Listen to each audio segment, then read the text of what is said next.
Hi friends, இப்போ இன்றைக்கி நம்ம பார்க்க போகிறது வந்து 4 விதமான, அதாவது 4 வடிவங்கள் அமைப்பில், அதாவது தொடை 4 விதமாக வந்தால் இப்படி நம்ம எப்படி அந்த கணக்கு செய்யலாம்னு பார்க்க போகிறோம். ஆனால் பொதுவாக சொல்லப்போனால் இப்படி 4 இது கொடுத்து கேட்குறதுலாம் ரொம்ப ஈஸியாக செஞ்சிடலாம். இது பெரிய கஷ்டம்ன்றதுலாம் இல்லை. சும்மாவே நீங்களே அதை பார்த்தோன்னே அது உங்களுக்கு செஞ்சு கொண்டுடலாம். அதெல்லாம் நான் உங்களுக்கு இதில் ஒரு கொஷின் தான் எடுத்து நான் உங்களுக்கு இன்றைக்கி எக்ஸ்பிளைன் பண்ண போகிறேன். நான் அப்புறம் உங்களுக்கு இப்போ எக்ஸசைஸ் தர டைமில் வந்து நான் உங்களுக்கு 2-3 கொஷின்ஸ் தரேன். Okay, right. இப்போ 4 விடயங்களை அடிப்படையாக கொண்ட வினாக்கள். இதில் என்ன சொல்லியிருக்காங்க? 1 தொடக்கம் 5 வரையுள்ள வினாக்கள் ஒவ்வொன்றும் பின்வரும் வரைபடத்தை அடிப்படையாக கொண்டவை. கீழே கொடுக்கப்பட்டுள்ள படத்தில் செவ்வகம் பெண்களையும், வட்டம் நகர்ப்புறத்தையும், முக்கோணம் முதுகலை பட்டதாரிகளையும், சதுரம் நூலகர்களையும் முறையே குறிக்கின்றன. சரியா? இப்போ என்னையா இதில் வந்து இப்போ 4 உருவம் வந்திருக்காங்க: செவ்வகம், வட்டம், முக்கோணம், சதுரம். இந்த 4ம் ஒன்றோடு தொடர்பில் இருக்கு. இப்போ இதில் வந்து சொல்லியிருக்காங்க, செவ்வகம் வந்து பெண்களை குறிக்குதான், வட்டம் வந்து நகர்ப்புறத்தை குறிக்குதான், முக்கோணம் வந்து முதுகலை பட்டதாரிகளை குறிக்குதான். அதே டைம்ல வந்து செவ்வகம் என்றது வந்து சதுரம் என்றது வந்து நூலகர்களை குறிக்குதுன்னு சொல்லி அவங்க சொல்லியிருக்காங்க. இதை இப்போ வச்சுட்டு தான் நம்ம இப்போ அவங்க கேட்டுக்கிற கொஷின்ஸ்க்குலாம் ஆன்சர் பண்ணணும். Okay, right. ஓகே, இப்போ வாங்க ஃபர்ஸ்ட் கொஷின் என்ன கேட்டிருக்காங்க? கீழே கொடுக்கப்பட்டவர்களுள் எவர் நகரத்தையும் சார்ந்திராத முதுகலை பட்டதாரி அல்லாத பெண் நூலகர்?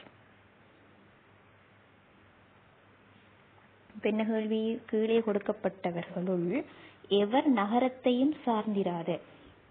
இப்போ ஃபர்ஸ்ட்டுக்கு நம்ம என்ன செய்யணும்னு சொன்னா, இப்போ இதில் வந்து இப்போ நம்ம குறிப்போம். இப்போ இந்த முக்கோணம் வந்து என்ன? முதுகலை பட்டதாரி. அப்போ முதுகலை என்று போடுவோம். சரியா? உங்களுக்கு ஈஸிக்காக. இப்போ இந்த வட்டம் வந்து வட்டம் என்னத்தை குறிக்குதா? நகர்ப்புறம். நகர்ப்புறம் வந்து போடுவோம். முக்கோணம் போட்டுட்டோம். சதுரம் வந்து நூலகர்களை குறிக்குதான். சதுரம் யாரை குறிக்குதான்? நூலகர்கள். இப்போ இந்த செவ்வகம் வந்து யாரை குறிக்குது? பெண்களை குறிக்குது. அப்போ செவ்வகம் வந்து பெண்கள் என்று போட்டுட்டு இப்போ 4 விஷயம் இதில் கேட்டிருக்காங்க. 4 விஷயத்தையும் நம்ம போட்டாச்சு. ரைட். இப்போ கேள்வி என்ன? கீழே கொடுக்கப்பட்டவர்கள் எவர் நகரத்தையும் சார்ந்திராத முதுகலை பட்டதாரி அல்லாத பெண் நூலகர். நகரத்தை சார்ந்திராத, நகரம் என்ன? இந்த வட்டத்துக்குள்ள வரக்கூடா. அதே நேரம் முதுகலை பட்டதாரியும் அல்லண்ட அந்த முக்கோணத்துக்குள்ளேயும் வரக்கூடா. அல்லாத அவர் ஒரு நூலகர், அதாவது சதுரத்துக்குள்ள வரணும். அதே நேரம் அவர் ஒரு பெண்ணாகவும் இருக்கணும். விளங்கிட்டா?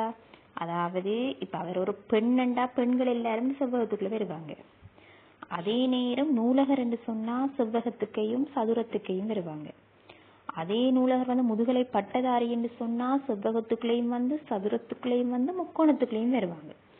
அதே இது முதுகலை பட்டதாரி இல்லைன்னு சொன்னா முக்கோணத்துக்குள்ள வர மாட்டாங்க. இதே அவர் நகர்ப்புறத்தை சார்ந்தவர் என்று சொன்னா வட்டத்துக்குள்ளேயும் வருவாங்க. சாரல் என்று சொன்னா வட்டத்துக்கு வர மாட்டாங்க. இப்ப கேட்டுக்கிற கேள்வி என்ன? நகர்ப்புறத்தையும் இல்லை, முதுகலை பட்டதாரியும் இல்லை. அப்ப வட்டமும் இல்லை, முக்கோணமும் இல்லை. ஆனா செவ்வகம் சதுரமும் மட்டும். இந்த சதுரமும் செவ்வகமும் சம்பந்தப்படுற இடத்துல இருந்து மட்டும். இப்ப பாருங்க, இந்த சதுரமும் செவ்வகமும் சம்பந்தப்படுற இடம் எது? 9 வருமா? வராது. 12 வருமா? வராது. 8 வருமா? வராது. ஏன்னா அதோட என்ன சம்மந்தப்படுது? நகர்ப்புறம் சம்மந்தப்படுது. ஆனா அவங்க கேட்ட கேள்வி என்ன கேட்டிருக்காங்க? முதுகலை பட்டதாரி அல்லாத பெண் நூலகர். பெண்ணாகவும் இருக்கணும், அவர் ஒரு நூலகராகவும் இருக்கார். அப்ப பெண்ன்றது இந்த செவ்வகத்துக்குள்ள வரும், நூலகர்ன்றது சதுரத்துக்கு. ரெண்டும் சேர்ந்தது வரும் 15 வரும். அப்ப எத்தனையாவது விட வரும்? 2வது விட வரும். விளங்கிட்டா? ரைட். அடுத்த கேள்வியை பார்ப்போம். அடுத்தது என்ன கேட்காங்க? கீழே கொடுக்கப்பட்டவர்களுள் எவர் நகர்வாழ் பெண் நூலகர் ஆனால் அவர் முதுகலை பட்டதாரி இல்லை? கீழே கொடுக்கப்பட்டவர் நகர்வாழ் பெண் நூலகர். நகர்வாழ் பெண் நூலகர்னா நகரத்துல வாழ்கிறவர். இந்த வட்டத்துக்குள்ள வாரவராகவும் இருக்கணும், அதே நேரம் இந்த சகரத்துக்குள்ள வாரவராகவும் இருக்கணும். பெண் நூலகர், பெண்ணுன்னு சொல்லப்படுறது செவ்வகத்துக்குள்ள வாரவராகவும் இருக்கும். ஆனா அவர் ஒரு முதுகலை பட்டதாரி இல்லைன்னு சொன்னா முக்கோணத்துக்குள்ள வர மாட்டார். அப்ப இந்த முக்கோண செக்ஷன் நமக்கு இல்லை. அப்ப நம்ம இப்ப பார்க்க வேண்டியது நகர்வாழ் பெண் நூலகர். 3 விஷயம். இப்போ நகர்வாழ் வட்டத்துக்குள்ளேயும் வரணும், சதுரத்துக்குள்ளேயும் வரணும், செவ்வகத்துக்குள்ளேயும் வரும். அப்ப எது வரும்? இதுல 8 வரும். சரியா? அப்ப மூணாவது வரும். விளங்கிட்டு தானே? ரைட். இப்போ அடுத்த கொஷினை பார்ப்போம். ரைட். இப்போ உங்களுக்கு விளங்கணுன்றதுக்கான அந்த படத்தை கீழே எடுத்து காட்டுறேன். சரியா? ஓகே. இப்போ என்ன சொல்லியிருக்காங்க? அடுத்தது கீழே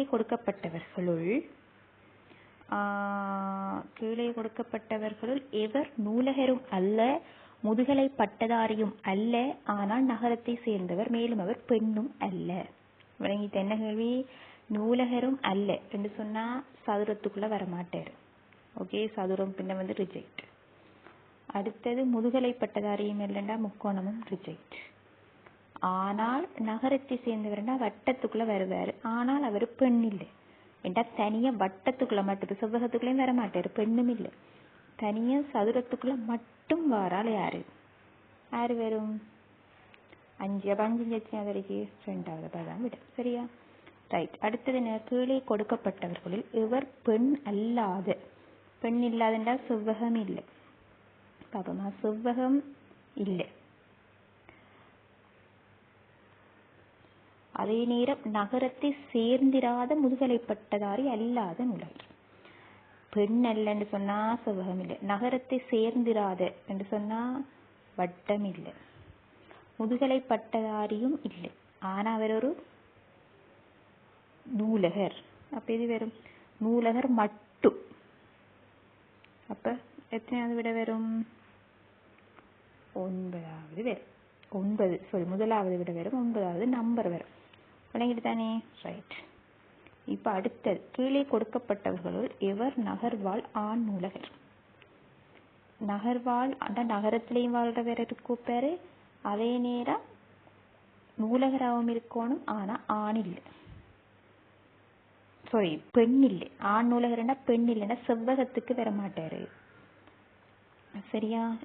நல்லா விளையங்கணும். செவ்வகத்துக்கு வர மாட்டாரு, அதே நேரம் வேற ஒரு இந்த வட்டத்துக்குள்ள வருவாரு, அதே நேரம் சதுரத்துக்குள்ளேயும் வாரால் யார் இருப்பாரு? யாரு? 12ஆம் நம்பர். சரியா? அப்ப எத்தனையாவது விட வரும்? 3வது விட வரும். இப்போ உங்களுக்கு ஒரு சின்ன ஒரு இம்பார்ட்டன்ட் நோட் பண்ணி சொல்றேன். இப்போ 4 தொடைகள் தந்து உங்கள்கிட்ட கேட்குறாங்கன்னு சொன்னா நீங்க ஃபர்ஸ்ட்டுக்கு அவங்க என்னென்ன விஷயம் தந்திருக்காங்கன்றத நீங்க ஒரு தனியா ஒரு எழுதிக்கொள்ளுங்க. சரியா? எழுதிட்டு கடற்கரை எழுதுங்க, சும்மா ஷோர்ட்டாக நோட் பண்ணிக்கொள்ளுங்க. இல்லாட்டி இப்போ நான் அந்த நோட் பண்ண பார்த்தீங்கன்னா அதே மாதிரி அவங்களுக்கு படத்தில் தந்திருப்பாங்க. சம்டைம் இப்படி படத்தை மட்டும் தந்துட்டு உங்களுக்கு நோட் தராமல் இருப்பாங்க. அப்படி இருக்கிற சந்தர்ப்பத்தில் நீங்கள் கடற்கரை நோட் பண்ணிட்டு அவங்க அந்த நூலகர் அல்லன்னு சொல்லக்கூடாது, நூலகருக்கு வெட்டுங்க. கடற்கரை அந்த பிள்ளையை படிப்ப வாசிச்சுட்டு சும்மா பார்த்தீங்கன்னா விளங்காது. நான் சொல்கிற மாதிரி நோட் பண்ணி செஞ்சீங்கன்னு சொன்னால் கடற்கரை ஆன்சரை கண்டுபிடிச்சிடலாம். போய்க்கான டைமுக்குலாம் நம்ம செஞ்சு முடிச்சிடலாம். விளங்குதா? பென்சில் கட்டாயம் கொண்டு போங்க, பென்சிலால் மார்க் பண்ணுங்க, கடகரன்னு செய்யுங்க. நீங்கள் அதை அழிக்கலாட்டியும் அது ஒரு இஷ்யூவும் கிடையாது. விளங்குதா? நீங்கள் பைக்கு பேப்பரில் நம்ம பேப்பரில் இப்படி செஞ்சு பார்த்துட்டு நம்ம கீழே ஆன்சரை போட்டுட்டு அழிக்கலையேன்னு நீங்கள் அதை பற்றி எல்லாம் யோசிக்கிறது. நீங்கள் பென்சிலால் இன்னும் செய்யுங்க. நீங்கள் அதை உங்களுக்கு அழிக்கிறதுக்கு நமக்கு செய்கிறதுக்கே டைம்ல இல்லைங்க அழிக்கிறேன்னு சொன்னால் அதில் நீங்கள் அதை பற்றிலாம் டோன்ட் வரி, நீங்கள் செய்யுங்க. ஆனால் நீங்கள் அதை அழிக்கணும்னு சொல்லி எந்த ஒரு அவசியமும் கிடையாது. நீங்கள் அழிக்கலாட்டி அது ஒரு இஷ்யூவும் இல்லை. நீங்கள் செஞ்சு பார்த்துட்டு ஆன்சரை மட்டும் கரெக்டாக புள்ளிக்கோட்டில் போடுங்க. எல்லாத்துக்குமே புள்ளிக்கோட்டில் போட சொல்லி தான் வரும். புள்ளிக்கோட்டில் எழுத மறந்துடாதீங்க. இப்படி கோடெல்லாம் போடுறது கிடையாது அப்படின்னு திரும்ப சொல்கிறேன். Okay right. இப்போ நம்ம நாளையிலேருந்து புது செக்ஷனாக படிக்க போகிறோம். அதாவது இப்போ நான் உங்களுக்கு அடுத்ததாக கொஞ்சம் ஈஸியாக கொண்டு போகணும்னா கொஞ்சம் ஈஸியான செக்ஷனை முடிப்பை பண்ணி பார்க்குறேன். உங்களுக்கு நம்ம ஏற்கனவே வகைப்படுத்தல் ஃபர்ஸ்ட்டாக பார்த்தோம். இப்போ நான் இப்போ இனி நம்ம பார்க்க போகிறது 6வது செக்ஷன் நினைக்கிறேன். என்ன 6வது செக்ஷனோ 7வதோ தெரியல, செக் பண்ணணும். தொடர்புகளை பற்றி பார்ப்போம் இனி அடுத்த கிளாஸில். நான் உங்களுக்கு அது கிரியேட் பண்ணி கொண்டிருக்கேன் கிளாஸ் எடுக்கிறதுக்கு. மேக்ஸிமம் நாளைக்கு ட்ரை பண்ணுவோம். சரியா? தொடர்புகள் என்ற ஒரு செக்ஷன் ஒன்று உங்களுக்கு இருக்குது. நான் உங்களுக்கு தந்த ஃபுல் 18 செக்ஷன்லையும் உங்களுக்கு நான் 2வதாக இருக்கிற செக்ஷன் அந்த தொடர்புகள்ன்றது தான். அதுக்கு உங்களுக்கு மற்றதெல்லாம் விளங்கப்படுத்தணுன்றதுக்காகத்தான் கொஞ்சம் கஷ்டமானதுலாம் நான் உங்களுக்கு எக்ஸ்பிளைன் பண்ணினேன். அடுத்தது தொடர்புடைமை என்று தான் உங்களுக்கு ஒரு 2வது செக்ஷனாக இருக்கும். அதாவது ஃபர்ஸ்ட் உங்களுக்கு எடுத்துனே வர கேள்வியில் வர 2வது செக்ஷனாக தான் வரக்கூடியது. அநேகமாக வகைப்படுத்தலாம் கிட்டத்தட்ட ஒரே மாதிரி தான் பார்ப்போம். மேக்ஸிமம் நம்ம நாளைக்கு 7 மணி வரைக்கும் ட்ரை பண்ணி நான் கிளாஸ் எடுக்க பார்க்குறேன். சரியா? எனவே உங்களுக்கு எல்லாம் விளங்கியிருக்கா கொஞ்சம் சொல்லுங்கள். நீங்கள் வீடியோஸ் பார்க்குறீங்களா, படிக்கிறீங்களா ஒன்றும் தெரியா. பட் நான் எந்த கடமையும் செஞ்சோன்னு இருக்கேன். நீங்களும் படிக்கீங்களான்னு தெரியலை, பட் படிங்க. உங்களுக்கு ஈஸியாக தானே எல்லாமே இருக்கும். நீங்களும் எப்போ வேணாலும் படிக்கக்கூடிய மாதிரி தான் நானும் உங்களுக்கு போட்டு கொண்டிருக்கேன். அதே மாதிரி நீங்களும் படிச்சுக்கொள்ளுங்க. சரியா? சரி, ஓகேயா?